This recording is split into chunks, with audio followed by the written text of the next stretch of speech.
नमस्कार दोस्तों, Bhojpuri news present पे आप सबका स्वागत है। तो दोस्तों, आज बे म्यूजिक कंपनी से पवन सिंह के दूसरे छठ गाने का पोस्टर आया है, जिसका नाम है पटना के घाट।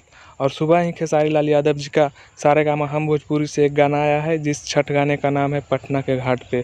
तो दोस्तों देख सकते हैं आप कि दोनों ही गानों का टाइटल काफ़ी कुछ मैच कर रहा है। दोस्तों ऐसा पहली बार नहीं हुआ है, कई बार हो चुका है। जैसे कि साड़ी से ताड़ी या फिर लाल घाघरा, दोनों का गाना आया था, पवन सिंह और खेसारी लाल यादव जी का दोनों का। लेकिन दोस्तों वहाँ पे खेसारी लाल यादव जी का पहले आया था। यही अगर पवन सिंह का पहले आता तो लोग लकीर पे रेंगने वाली बात कर देते हैं, लेकिन यहाँ पे खेसारी लाल यादव जी का पहले आया है।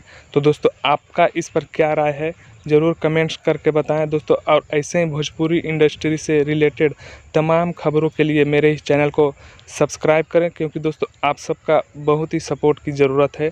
और मेरी वीडियो को लाइक और शेयर भी करें। Thanks for watching my video. मिलते हैं नेक्स्ट वीडियो में।